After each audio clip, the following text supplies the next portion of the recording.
इच्छामि खमा समणो वंदी उजावणी जाय नित्य ही आय मुखे वंदामी।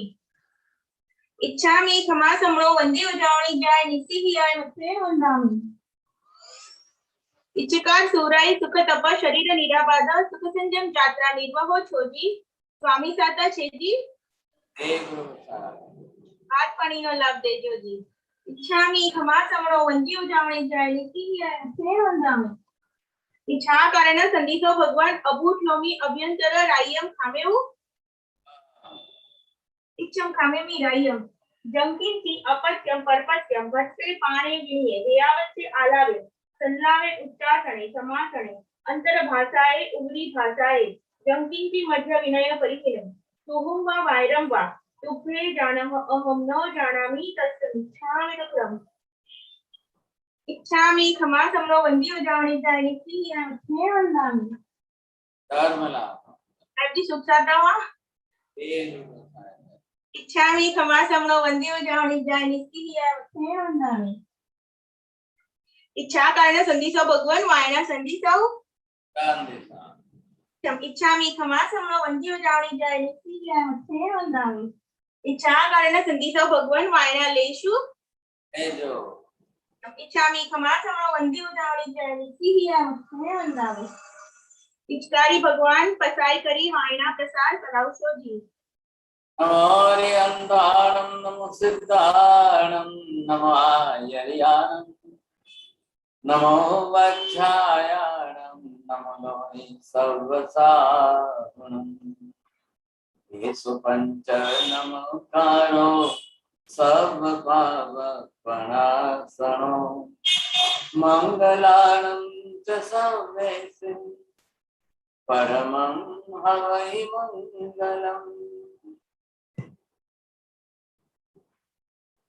जय जगदीव जोनि वेयाणो जगगुरु जगानंदो जगनाहो जगबंधु जय जगप्रियामहो जय सुयाण प्रभु तीर्थयराणम् अपचिमो जय जय गुरुलोगानां जय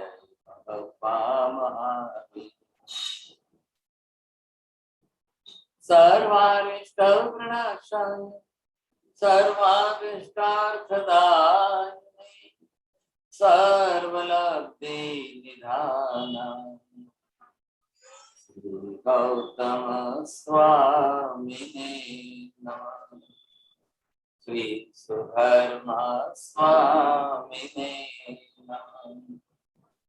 अज्ञानतिमिरन्धनं ज्ञानं जनशलाकया नेत्रमुन्मीलितं येन तस्मै श्रीगुरवे नमः। धर्मलाभ बहुत बहुत आशीर्वाद। मुखे वंदामी सर। धर्मलाभ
पर्युषण महापर्व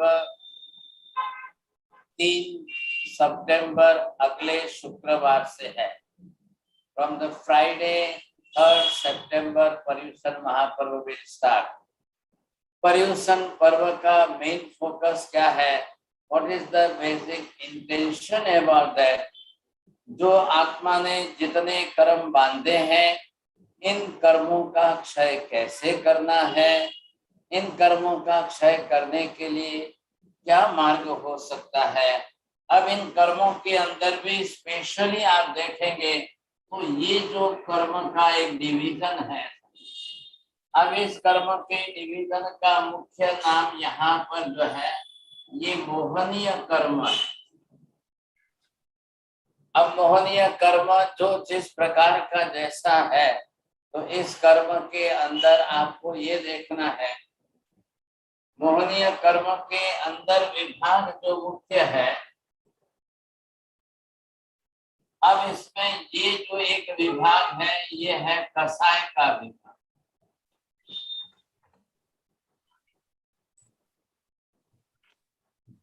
हमारी day to day practical life के अंदर हमेशा ही राग द्वेष क्लेश कसाय क्रोधमान माया लोभ होते ही रहते, और इन सब कर्मों के अंदर सबसे बड़ा मैक्सिमम जो है मोहनीय कर्म है।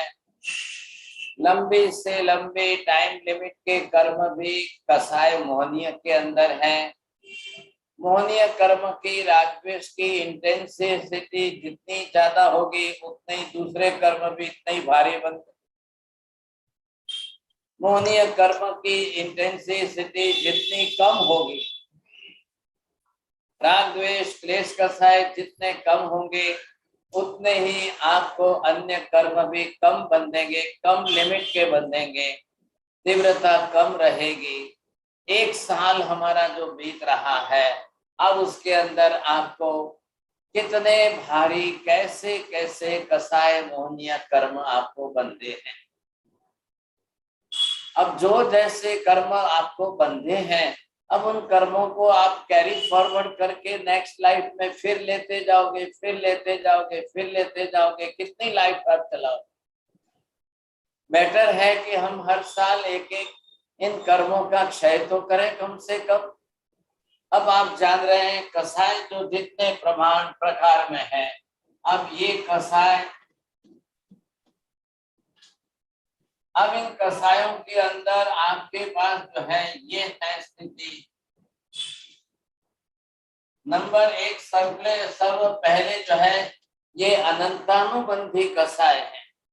अब इन अनंतानुबंधी कसायों का प्रमाण, अब ये हम पहले यथा प्रवृत्तिकरण से निकालेंगे तो ही पॉसिबल है, बाकी नहीं, क्योंकि ये थ्रू आउट लाइफ के लिए है, इसलिए हम इसका तो कोई विचार ही नहीं कर सकते हैं।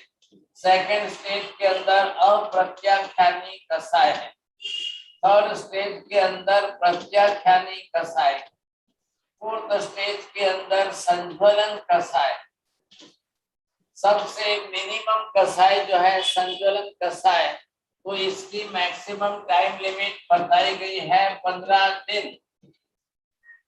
प्रत्याख्यानी कसाय की मैक्सिमम टाइम लिमिट 120 डेज। और इधर अनंतानुबंधी कसाय का प्रमाण जो है 360 डेज और प्रत्याख्यानी कसाय और 1 ईयर। अब ये हमारे जीवन में होने वाले हैं। अब आपको 1 वर्ष का हिसाब करना है। आप 1 वर्ष तक में आपने अगर ये कसाय ज्यादा किया है या ये कसाय ज्यादा किया है, अब आपने इससे भी ज्यादा ये कसाय आपने ज्यादा किया है, तो इन कसायों से जिससे जो जैसे कर्म का बंध हुआ है, अब इन कसायों से आपके किन कर्मों का बंध हुआ है, इन कसायों से आपके कितने भारी कर्मों का बंध हुआ है, और इन कसायों से आपके कितने भारी कर्मों का बंध हुआ है। अब उसके लिए आप पहले तो अपनी तरफ से समय हमेशा ही ध्यान रख करके क्षमा याचना आप कर ही लेंगे, लेकिन क्षमा याचना करने मात्र से हिसाब पूरा तो नहीं हो जाता है, करना जरूरी है। ताकि परिणामों की धारा आपकी घटे। लेकिन अब ये कसाय हो गए, अब ये कर्म बंद हो गए, अब ये कर्म हमने क्षय नहीं किया, तो इसके अंदर सबसे छोटा कर्म जो है अब वो है आयुष्य कर्म। आयुष्य कर्म पूरा होते ही जीवन बीत जाएगा, मनुष्य का भव समाप्त हो जाएगा। अब बाकी के सब कर्मों को लेकर के आप नेक्स्ट लाइफ में दूसरे जन्म में जाओ, फिर तीसरे जन्म में, फिर चौथे जन्म में, फिर पांचवें जन्म में, फिर छठे जन्म में। अब ये कसाय की कर्म बंध की प्रकृतियां कितनी स्ट्रांग और कितनी सॉलिड है, ख्याल है? अब ये कसाय की कर्म बंध की प्रकृतियां एक एक अंदर आप देखने जाओ। अब इसके अंदर कोई जो है अंदर 100 करोड़ बरस की है, 1000 करोड़ बरस की है, 500 करोड़ बरस की है, 50 लाख बरस की है, 100 लाख बरस की है। अब ये कर्म प्रकृतियां अंदर जितने लंबे टाइम की पड़ी है, अब इतने लंबे टाइम की कर्म प्रकृतियां लेकर आप नेक्स्ट लाइफ में जाओगे। अब आपका आयुष्य 100 बरस का भी होगा, तो ये कब की हिसाब कब पूरा करेंगे आप? कितने जन्म में आप बिताएंगे? इसके लिए महावीर ने आपको कहा है कि आप सबसे ज्यादा अब आपको कौन सा क्या करना है, मुख्य लक्ष्य आपको रख करके यहाँ तप धर्म आपको विशेष दिया। अब ये तप धर्म जो दिया है, इस तप धर्म से आप अपने कितने कर्मों का क्षय कर सकते हैं। अब कर्म क्षय करने के लिए इंटेंशन, अल्टीमेट गोल कर्म क्षय का ही होता है, होना चाहिए। लेकिन फिजिकल सपोर्ट, शरीर का सहयोग लेना भी इतना ही अनिवार्य। आप शरीर का सहयोग लेने के लिए क्या करेंगे? तप करना है, तो तप के अंदर आपको दोनों प्रकार का तप धर्म बता दिया था। अब ये आपको देखना है कि जिसके अंदर आपको एक तरफ से ये तप धर्म आपको जो करना है, इसमें एक प्रकार जो है अंदर ये बाह्य है। बाह्य को भी 6 प्रकार का बताया है। ये अंदर इधर जो है दूसरा आभ्यंतर है, इसको भी 6 प्रकार का बताया। अब 6 ये लेकर 6 ये लेकर के साथ में जोड़ करके आप करिए। अगर आप इस तरह से करते हैं तो ये आपके लिए 12 प्रकार का तप हो जाता है। अब इन 12 प्रकार में से अब आप कौन सा करते हो, कितना करते हो?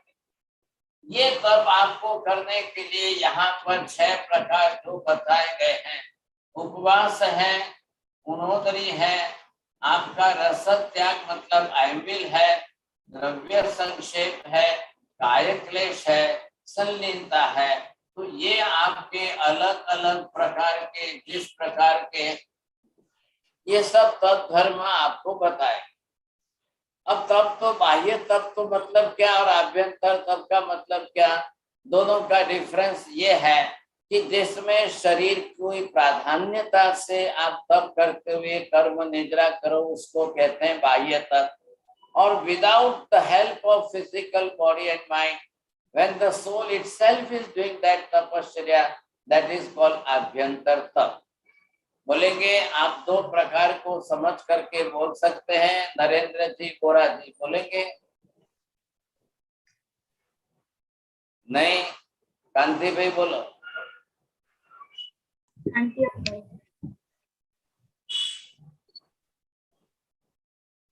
अनम्यूट करके दीजिए आंसर।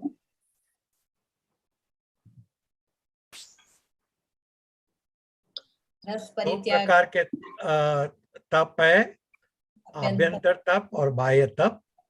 आभ्यंतर तप में 6 प्रकार है और बाह्य तप के भी 6 प्रकार है। जो आभ्यंतर तप है वो शरीर से लगता है, उपवास, गुणोदरी। बाह्य तप उपवास, गुणोदरी, रस त्याग, संलेखना, काया कलेश। और आभ्यंतर तप जो अपने अंतर आत्मा से होते हैं। ठीक है, आपको 0.5% 50% प्राइज आता है, अभी आप कोशिश करिए समझे। हाँ जी, ये मैंने बताया आपको, बाह्य तप के अंदर फिजिकल हेल्थ की प्राधान्यता प्रायोरिटी रहती है। If your physical health permits you, then you can do the bahya tap. But in abhyantar tap, which is doing it by directly from the soul, without taking the help of physical body, you can do it directly from your soul, especially for karma kshay nedra.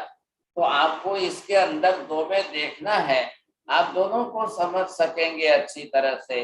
अब कौन सा किससे होता है, कौन सा कौन कर सकता है, आपका फिजिकल कंडीशन आपकी कैसी है।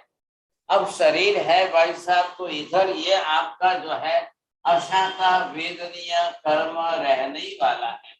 अब इन वेदनीय कर्म के अंदर रोग है, बीमारियां हैं, तकलीफ है, शरीर की अशांता है, वेदना है। अब जो भी है वो तो है ही, आपके कर्मों के साथ है।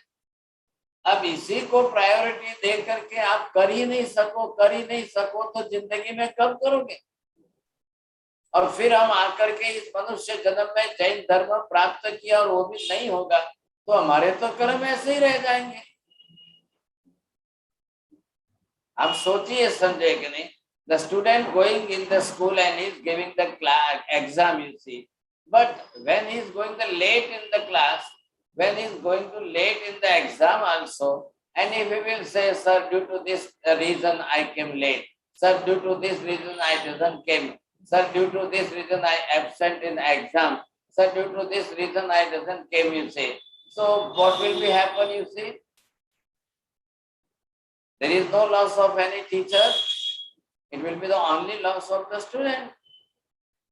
Same like that, आज हम आए हैं, ये शरीर मिला है, ऐसा शरीर। अब इस शरीर में रह करके आपको तप तपस्या करके आपका कर्म क्षय करना था। This was your goal of life. As being a human, not only human being, but as being a Jain, while the Paryushan Parva it is coming, you see, we can't say that this is festival. It is not the festival. लेकिन अब आप आए हो और ये शरीर का बहाना मिल गया, शरीर तकलीफ है। कांति भी बोलेंगे मेरा हेडेक, सिर दर्द होता है उपवास करने से। प्रवीण भाई बोलेंगे मेरे को स्टमक पेन होता है। एल्सा बेन बोलेंगे मेरे को जो है बैक पेन होता है। पारुण बन बनेंगे मेरे को ये पेन होता है। और दूसरे बोलेंगे, तीसरे बोलेंगे, सब यही बोलते रहेंगे।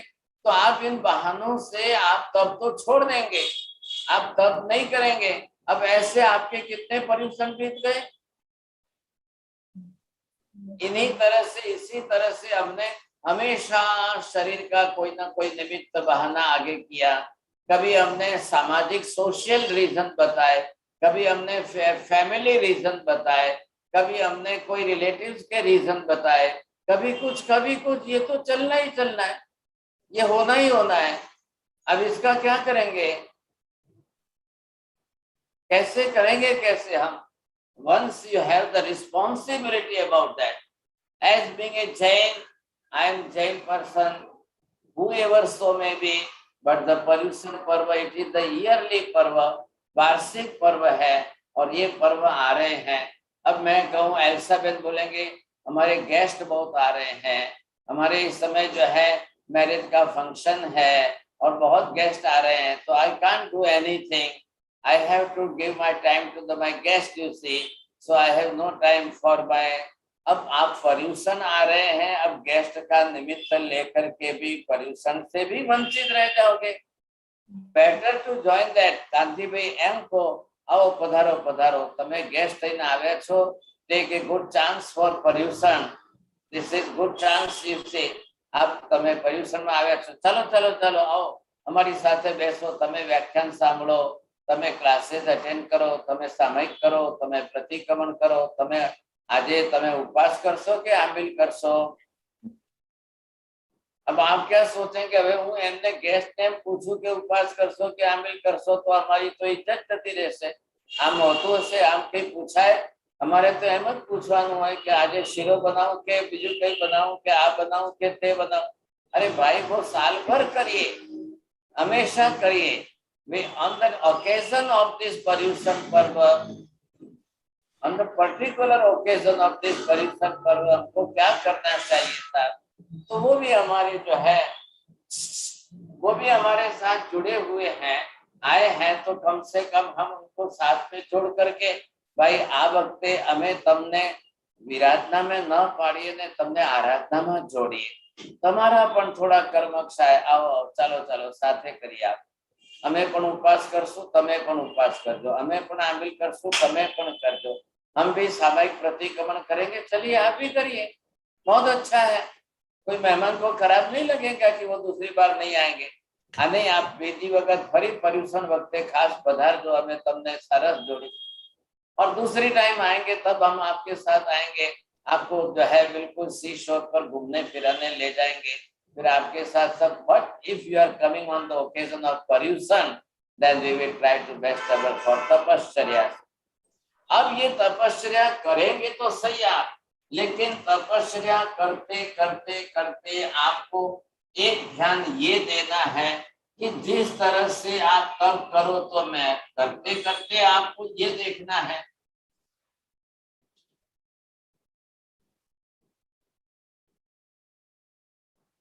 अब ये शरीर है, अब शरीर को आप कैसे संभालेंगे, शरीर हमको तपश्चर्या में सपोर्ट करना चाहिए, तपश्चर्या करने में शरीर कभी भी हमको साथ न दे ऐसा नहीं होना चाहिए।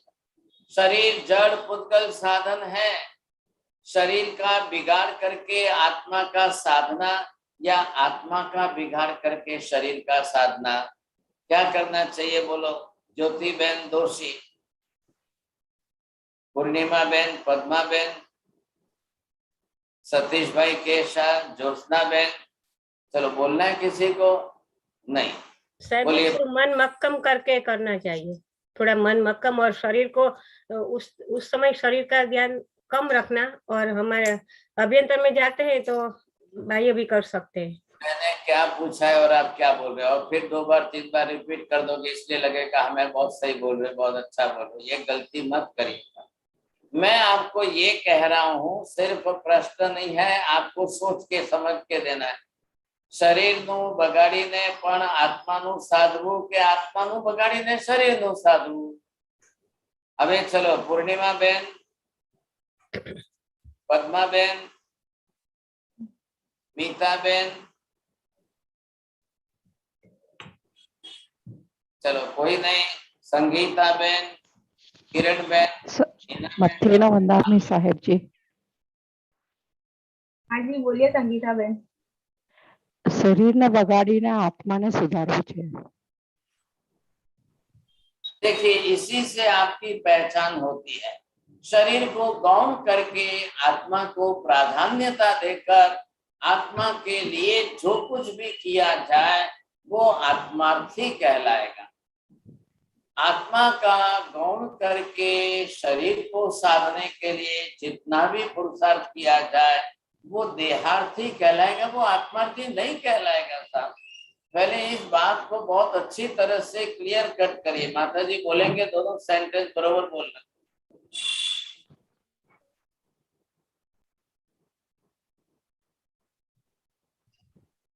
मथेवंदामी साहब जी, शरीर को बिगाड़ना नहीं, गौण करके बोलिए। शरीर को गौण करके और आत्मा को मुख्य करके तब करना चाहिए कि ताकि शरीर आत्मा का ताकि आत्मा का विकास हो, वो आत्मार्थी है। थोड़ी देर सेंटेंस सेट कर लो दिमाग में, फिर बाद में मनोज जी सुराना बोलेंगे। आप कंफ्यूजन मत होइए, पहला क्लियर कट माइंड रखिए, समझेंगे। चलो नहीं, हाँ बोलो। बोलना है कि तो वो अनम्यूट करके बोल सकते हैं। ओके, कांति अंकल को बोलना है। तप में आत्मार्थी होना जरूरी है, क्योंकि तप में शरीर को गौण करके आत्मा का विकास कर सकते हैं। आत्मा को गौण करके शरीर को प्राधान्यता देकर शरीर का सुधारेंगे तो आप देहार्थी कहलाओगे। और शरीर को गौण करके आत्मा का साधने का पुरुषार्थ करेंगे तो आत्मार्थी कहलाएंगे। ये आप बरोबर, तो अब आपको निश्चय करना है, मैं आत्मार्थी हूं कि मैं देहार्थी हूं। Just ask the question to your own self. अपने आप को ये 10 बार पूछ लो, फिर आपको ख्याल आ जाएगा। अगर मैं देहार्थी हूं तो फिर तो मेरे लिए आत्मा कुछ भी मायने नहीं रखती है, कोई महत्व नहीं है, फिर मैं खा पी के जिंदगी पूरी कर लूं सब। If I am that spiritual mind, अगर मेरा जो है मैं आत्मार्थी जीवन में हूं तो मैं शरीर को गौण कर लूं, सेकेंडरी रखूं और आत्मा का साधने की कोशिश करूं। अब इसके अंदर हमको जब शरीर का साधना है तब आपको मुख्य रूप से ये लक्ष्य रखना है कि शरीर आपको किस प्रकार से साथ देता। अब शरीर को साथ दे, शरीर हमको सहयोग करे। अब इसके लिए आपका शरीर ये किस तरह से अंदर कैसा होना चाहिए। अब ये तीनों के अंदर शरीर का वात प्लस जो है पित्त और कफ, ये तीनों वात पित्त और कफ तीनों it must be in the balance. शरीर के अंदर आपका वात और पित्त और कफ तीनों बैलेंस होना चाहिए। अगर बिगड़ गया तो फिर आप रोग बीमारी के ग्रस्त हो जाएंगे। जो लोग एडिक्टेड हो जाते हैं टी कॉफी और any other things, smoking drinking whatever the things, आप एडिक्शन हो जाओगे, एडिक्टेड हो जाओगे तो आपका लीवर डैमेज होगा। लीवर डैमेज हो गया, आपकी डाइजेशन सिस्टम बिगड़ जाएगी। डाइजेशन सिस्टम आपकी बिगड़ गई तो फिर आपका शरीर जो है तीनों के अंदर वात पित्त कफ के अंदर कोई बरोबर बैलेंस नहीं बनाएगा। बैलेंस नहीं बनेगा तो या तो आपको जो है ओवर गैसेज हो जाएगी, कभी ओवर एसिडिक कंडीशन बन जाएगी, पित्त हो जाएगा बहुत ज्यादा, कभी आपकी कफ एंड कोल्ड की परिस्थिति ज्यादा, कफ जम जाएगा, बढ़ जाएगा। ये सारे इम्बैलेंस है। तो इन इम्बैलेंस को आपको दूर करने के लिए आपको देखना है पर्यूषण पर्व आते ही आपका डाइट आहार वगैरह कैसा होना चाहिए, कैसा लेना है, और उसके बाद में आपको कैसे शरीर को संभाल करके कैसे आपको करना है। साहब इधर देखिए, अब ये पर्यूषण का फर्स्ट दिन इधर से स्टार्ट होगा और ये सेकेंड डे, थर्ड, ये फोर्थ, फिफ्थ, ये सिक्स्थ, ये सेवन और ये 8। अब जिस तरह से आपने ये देखा कि पर्यूषण आपके 8 दिन की तपस्या है। अब इन दिनों के अंदर आपको दो तरफ देखना है। अगर आप 8 फास्टिंग 28 करते हो, you are doing double 16 fasting 16 उपवास करते हो। अगर आप 12-15 उपवास करते हो, अगर आप जो भी कम ज्यादा तब तपस्या आपसे करना है, तो बिफोर दैट अब आपको अगर 8 दिन के 8 उपवास करना है तो कम से कम पहले के 8 दिन तक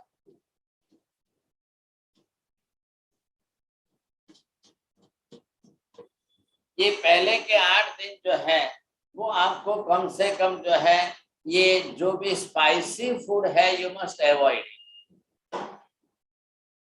ये 8 दिन आपको पहले के देने हैं ताकि 8 दिन आप अपने शरीर का बैलेंस बना सके। Don't take any more spicy food और फिर उससे आप मन हटाने की कोशिश करिए। 8 दिन के अंदर ओवर ईटिंग ना करें। ओवर एंड एक्सेसिव ईटिंग आप करेंगे, शरीर के अंदर वात पित्त का इम्बैलेंस। लेकिन 90% लोग यही गलती करते हैं। एक बार इच्छा हो गई, चलो 28 करेंगे, 10 उपवास करेंगे, 15 उपवास करेंगे, तो वो इतना ओवर ईटिंग करना शुरू कर देते हैं। और घर में मम्मी होती है तो फिर डबल हो जाता है, इतनी ओवर ईटिंग शुरू हो जाती है उनकी। नहीं 28 करनी है, 15 उपवास करने हैं, तो 15 उपवास का पहले ही 15 दिन खा लो सब। ये गलती मत करिए। शरीर इतना ओवर ईटिंग करने के बाद डाइजेस्ट कर नहीं पाएगा और डाइजेस्ट नहीं होने के कारण आपके ये सारे इम्बैलेंस हो जाए। अब आपको पारना करना है। ये संवत्सरी का पर्व दिन आपका आ गया।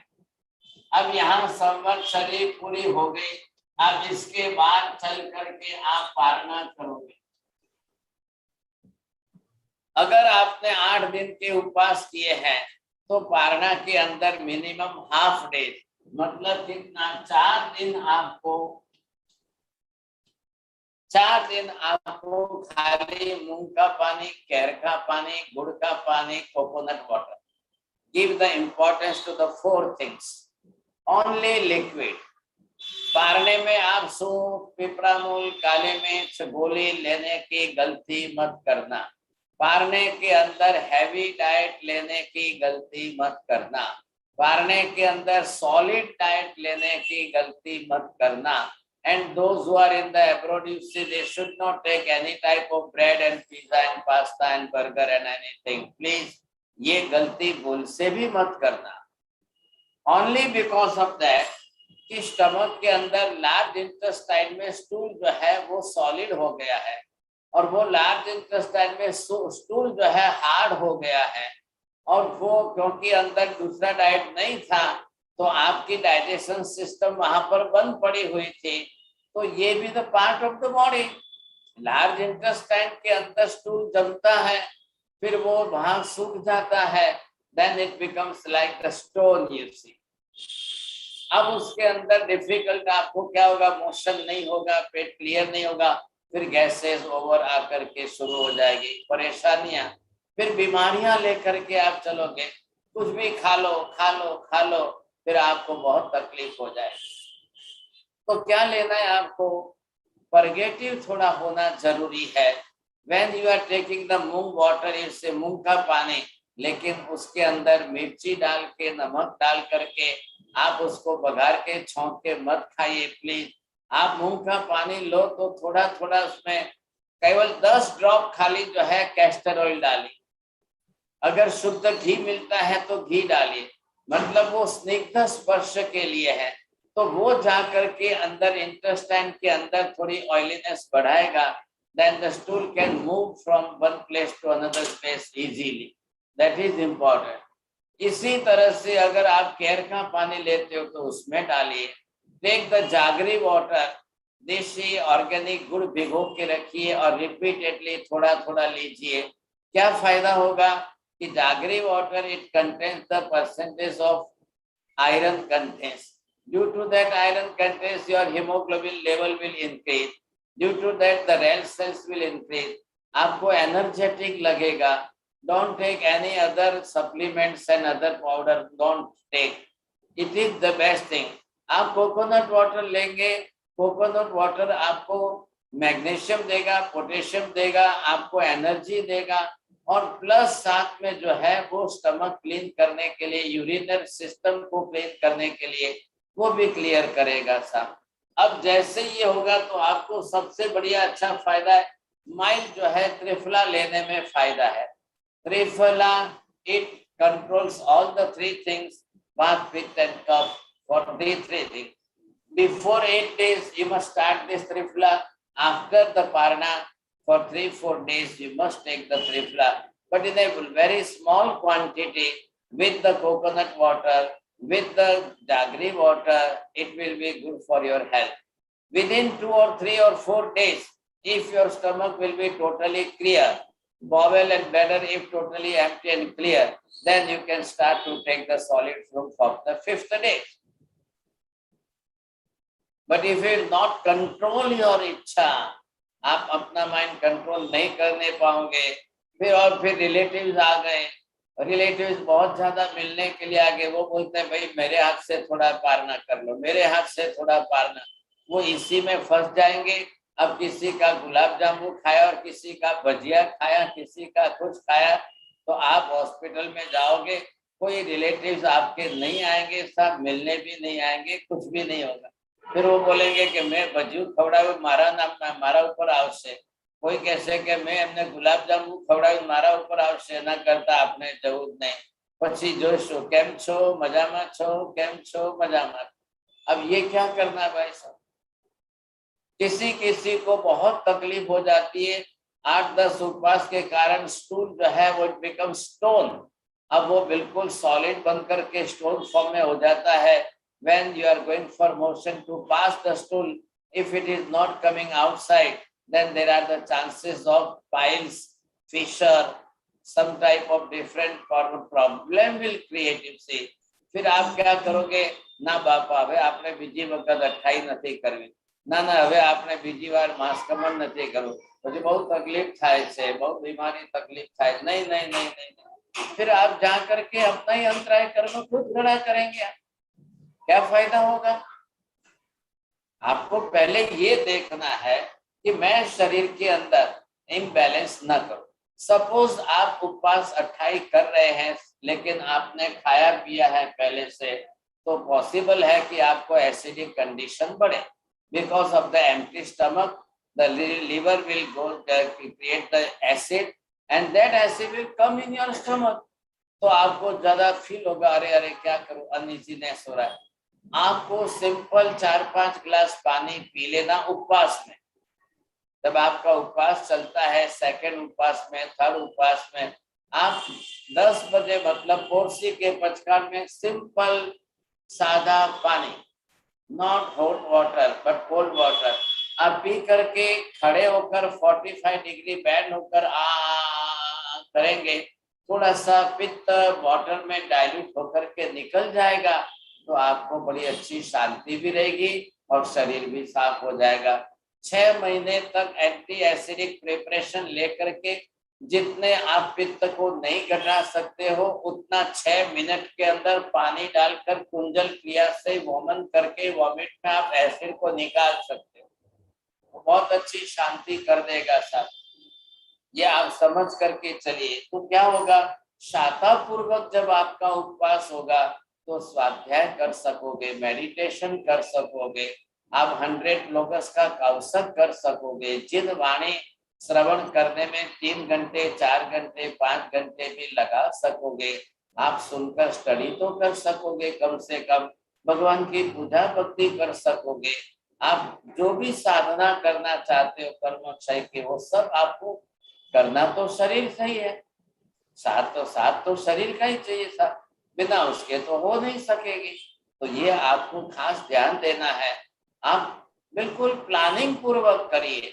28 करनी है अवश्य करिए, 9 उपवास करने, 10 उपवास करने, 11 उपवास करना है, whatever you like, as you like, आप कंपल्सरी करिए, अवश्य करिए, लेकिन प्लानिंग पूर्वक करने के अंदर आपको पहले और बाद में, लेकिन बाद में तकलीफ क्या होगी, मोहनीय कर्म बहुत उछलेगा और सब रिश्तेदार, family members and other relative वो आएंगे, कुछ लाएंगे, कुछ बनाएंगे, कुछ क्या, फिर आपका मन जो है, आपकी इच्छाएं कंट्रोल में नहीं रहेगी।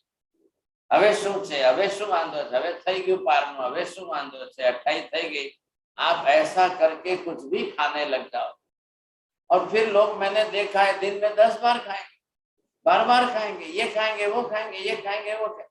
अब उनको बीते 8 दिन की 28 का सब एक दिन में खाना है, तो फिर आप शरीर बिगाड़ देंगे। आप ये गलती मत करिए। मुझे ध्यान नहीं रहा, आज तो दोनों क्लास हमने साथ में रखी है और इसी में टाइम ज्यादा चला जाएगा, तो अभी क्या करें क्वेश्चन आंसर के लिए? हाँ जी सर जी, जिसको क्वेश्चन है please quickly unmute and ask. पहले चंद्रेश भाई। સાહેબ પારણામાં જનરલ પારણામાં તો घणी बधी वस्तुओं राखे छे, तो ये लोकोने ख्याल नहीं आवतो होय साहेब? ये सब अपनी रिलेटिव लोगों को दिखाने के लिए, पैसे के कारण, ये सब गलत तरीका है। आप 50 आइटम पारना में बनाते हो, गलत तरीका है, कभी भी नहीं बनाना चाहिए। लेकिन अब क्या है कि जब सोशल एक्टिविटी हो जाती है, आज उनकी तरफ से पारना है तो के मगनी दाल नो शीरो करो ने मेथी ना भजिया करो। अब ये सब चक्कर जब चलता है तो खाने वाले खा करके बहुत परेशान भी होते हैं। कई बच्चे लोग तपस्या करते हैं, अब 8 दिन की भूख तो लगती है तो फटाफट कोई कुछ भी खाएगा, कोई कुछ भी खाएगा।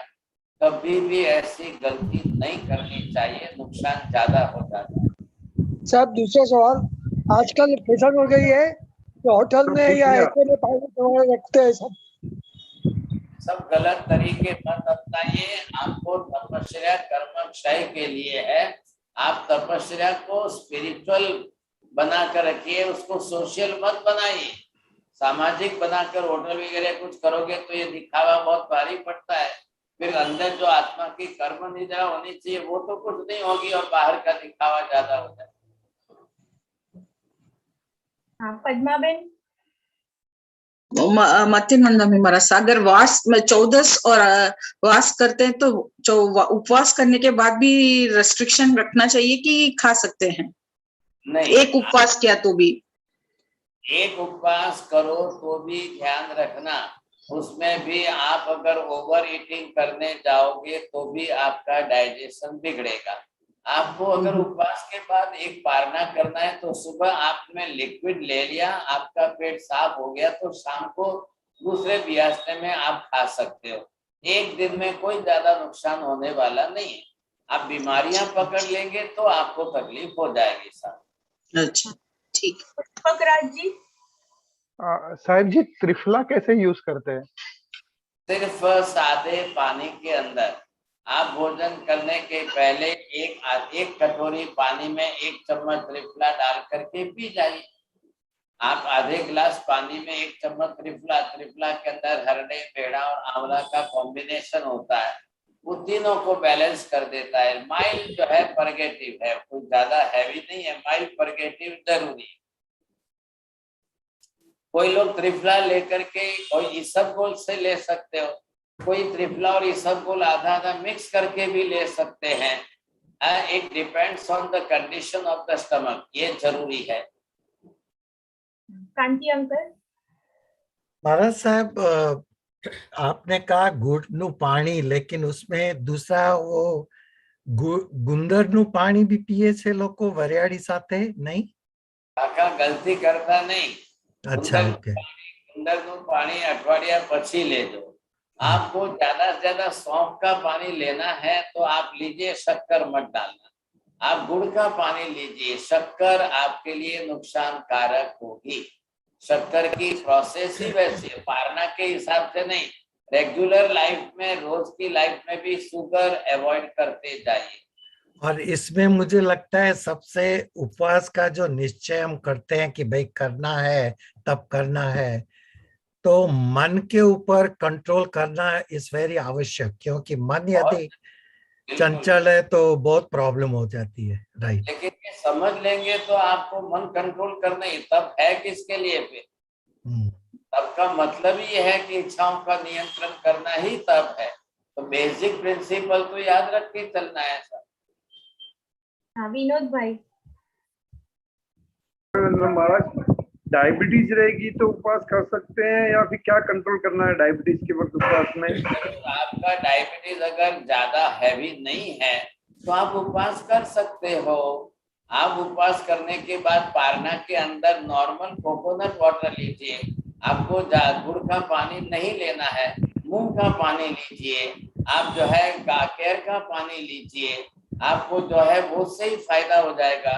तो आपका धीरे धीरे अगर उपवास के अंदर आप ये प्रयत्न बार बार करते रहेंगे तो पॉसिबल है कि उपवास से तो डायबिटीज चला भी जाता है।